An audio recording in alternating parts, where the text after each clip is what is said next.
안녕하세요. 저는 김태민 목사입니다. 개혁주의를 공부했고, 그리고 독립교단에서 지금 카이캄에서 소속해 있는 한 목사라고 합니다.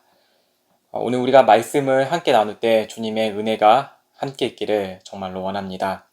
우리가 잘 아는 내용입니다. 예수님께서 새 부대는 새 부대에 담겨져 한다고 말씀하셨고, 그리고 혈루증을 앓았던 여인, 아주 오랫동안 병든 여인을 고치신 일, 예수님께서 고치셨죠. 그 여인이 먼저 다가갔죠. 예수님의 옷자를 만지고 예수님이 고쳐주셨죠.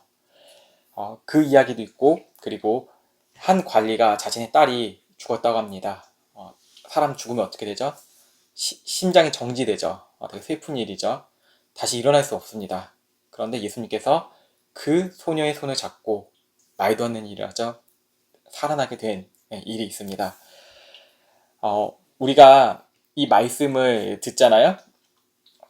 매주 들으면 어느 순간에는 지루해지고 다른 생각이 많이 나요. 그럴 때 우리는 하나님을 바라보지 않고 자리에 참석하는 것을 되게 중요하게 생각을 해요. 왜 그러냐면 내 마음이 새롭게 되지 못해서 그래요. 그래서 이 설교가 아닌, 이 예배드림이 아닌 다른 새로운 것을 찾으려고 해요. 요한의 제자들이 있어요. 요한의 제자들. 어떤 요한의 제자들인지 아신가요? 예수님의 제자 요한이 아니고 세례를 준 요한의 제자들이 예수님께 나왔어요. 근데 따지듯이 이렇게 물었던 것 같아요. 어떤 거 이렇게 따졌냐면, 예수 선생, 우리는 금식하고 있어요. 그리고 바리새인들, 종교 지도자들이죠. 목사님의 위치 정도 되는 사람들이라고 생각해 보시면 돼요. 그 사람들도 금식을 하는데 왜 예수 당신의 제자들은 금식을 하지 않나요? 다른 사람들은 다 종교에 열심인 사람은 금식을 해요. 금식이라는 것은 밥을 먹지 않는다는 것이죠. 반찬도 먹지 않는 것이고, 어떤 사람은 더 심하게 금식을 하는 사람도 있어요. 아예 아무것도 먹지 않고 물도 안 마시고 금식하는 사람들도 있어요. 아무튼 아무것도 먹지 않는 것을 금식이라고 해요. 금식을 하면 사람들 생각이 그래요. 내가 새롭게 될 수 있다 라는 생각을 많이 해요. 하나님께 인정받을 수 있다 라는 생각을 하고요. 그래서 무슬림 아시죠? 이슬람에서는 라마단이라는 금식 기간이 있어요. 그들은 아주 그 금식을 철저히 해요. 그리고 저녁에 이제 밥을 먹기도 하죠. 너무 배고픈 시간이잖아요. 그것을 통해서 자기가 뭔가를 이루려고 한다는 것이죠. 무엇을 이루려고 하는 것이죠? 새로운 것. 예수님 믿는 사람들 중에서 자기가 원하는 거 있잖아요. 시험 합격하게 해주세요. 설교 잘하게 해주세요. 우리 아들, 자식들 좋은 대학 취업 잘 되게 해주세요.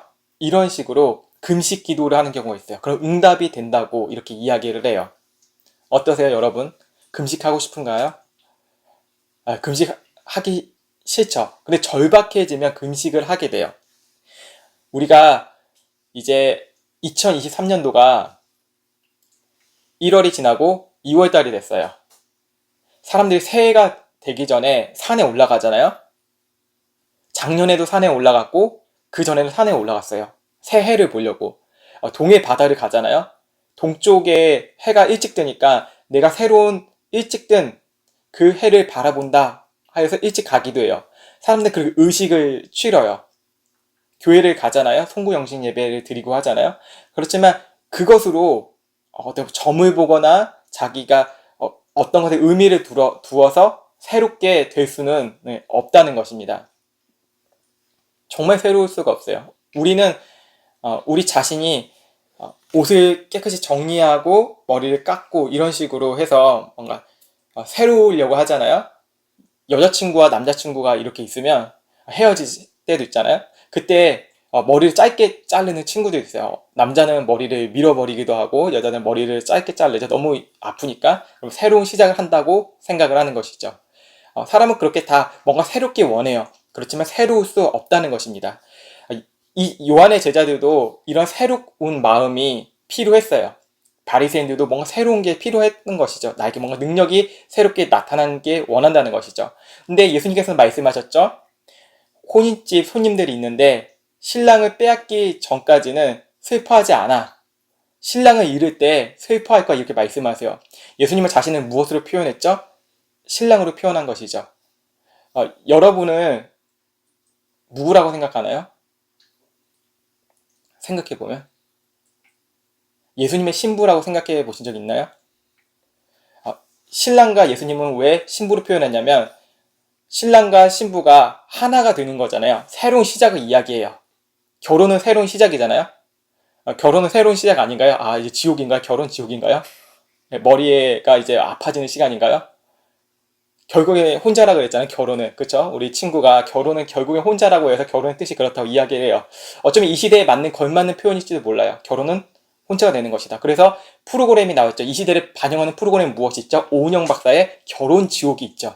어떻게 결혼의 신성한 이 의무가 지옥으로 변할 수 있을까? 이것을 세속적 가치로 풀어내잖아요. 하지만 예수님께서는 그런 것들로, 그런 프로그램과 그런 종교적 의식으로 새롭게 될 수가 없다 그래요. 이 결혼을 연합으로 말씀하신 거예요. 예수님의 영원한 생명과 이 신부인 우리가 결혼하는 거예요. 연합이 되는 거예요. 성령님께서 우리를 이끌어 주시고 하나님께서 선언해 주시는 거예요. 예수님이 신랑 되시고 그때 하나가 된다는 것이죠. 연합된다는 것이죠. 연합으로 새롭게 될 수 있다는 것입니다. 내일은 무슨 요일일까요? 2월 9일입니다. 2월 9일은 여러분 새로운 날입니다. 그렇죠? 뭔가 새로운 준비를 하고 다이어트를 결심하는 친구도 있을 거예요.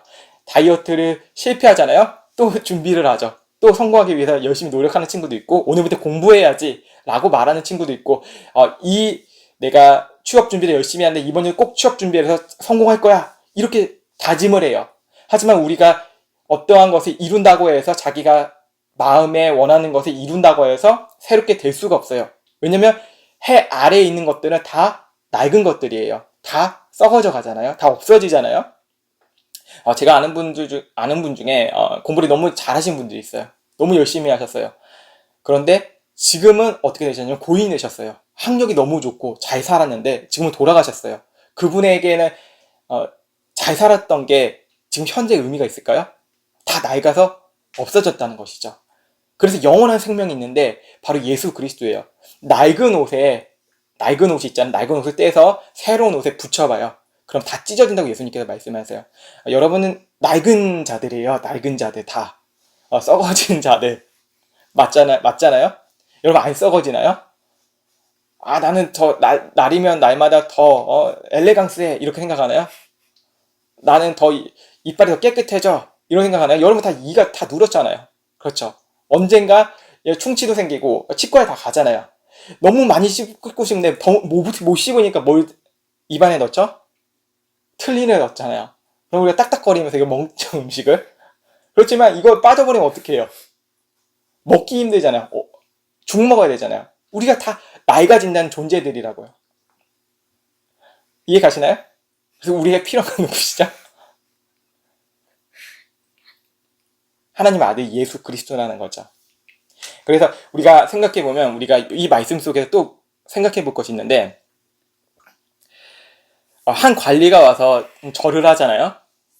너무 간절해진 거예요. 너무 슬픈 일이에요. 제가 SNS를 이렇게 보다가 어느 한 아이의 이제 영정사진이라고 그러죠. 영정사진. 이제 죽었어요. 이제 어린 아기가 죽었어요. 그리고 참 너무 슬프다. 참 가슴 아픈 일이다. 공감을 많이 하면서 정말 뭉클했죠. 이 가슴이 저도 아픈 경험을 한 것이죠. 왜냐면 자기 자식이 있으니까. 그런데 그것을 보면서 그 다음에 또 인스타를 또 들어가 보니까 그 똑같은 다른 아이가 죽은 거. 그런 사진들이 계속 뜨는 거예요.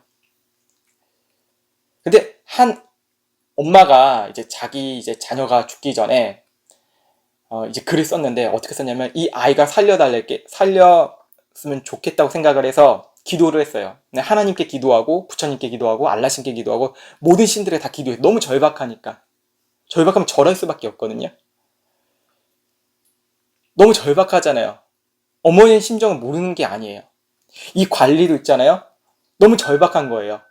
그래서 기도를 한 거죠. 하나님, 아들 예수님께 예수님 제발 내 딸이 살아날 수 있게 그 딸의 손을 잡아주세요.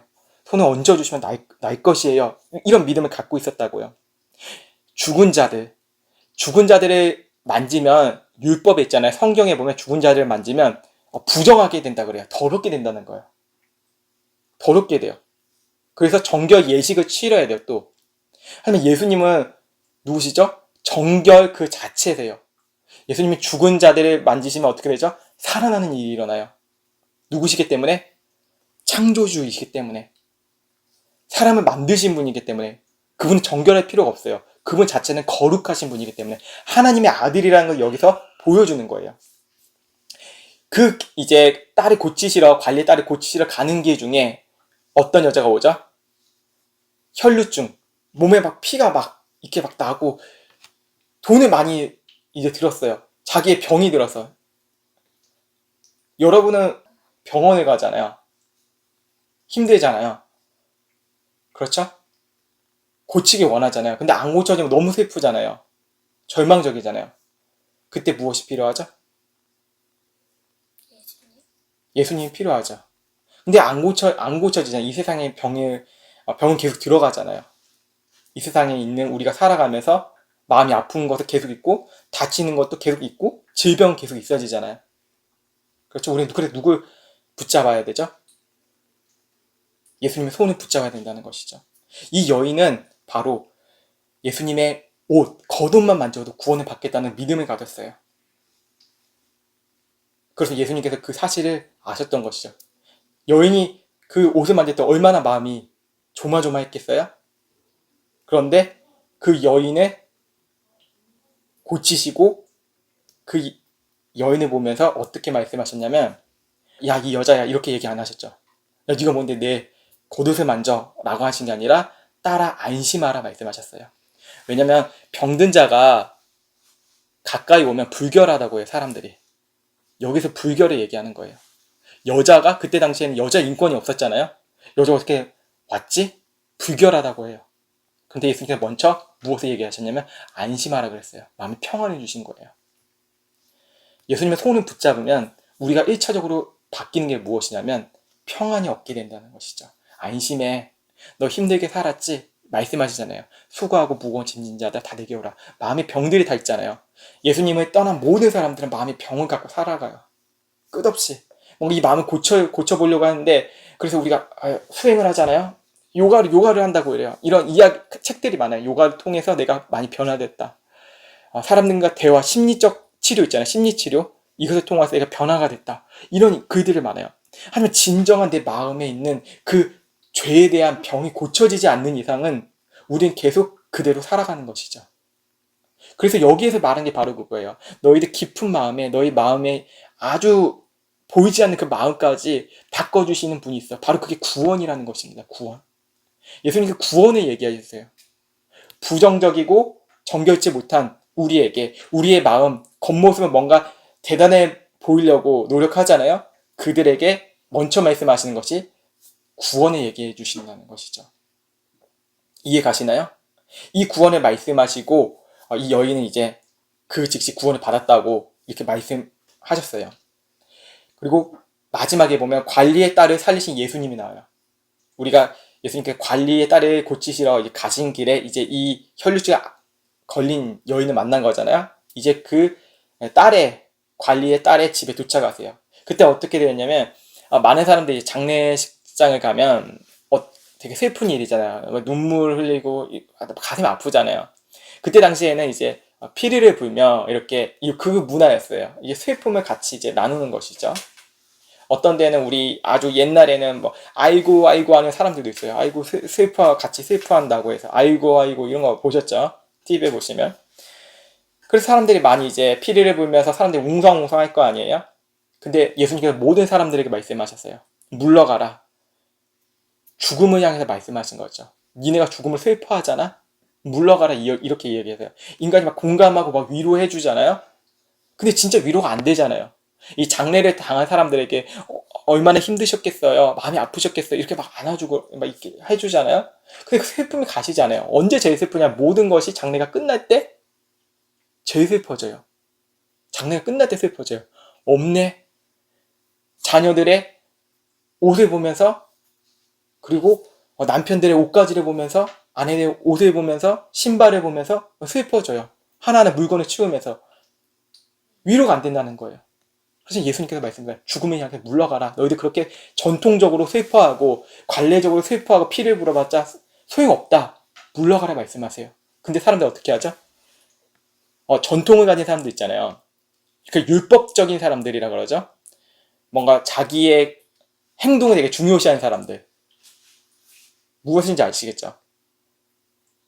이들을 향해서 물러가라 말씀하시는 거예요. 새로울 것이 없다. 너네들 하는 거 다 새로울 것 없어. 그렇게 위로한다 그래서 그 아이가 살아나지 못해. 왜냐면 죄의 죽음은 사람 분리하게 되잖아요. 여기서 신랑 대신 예수님께서 연합하러 오신 거예요. 이 장례식장에. 결혼식장으로 되게 하신 거예요.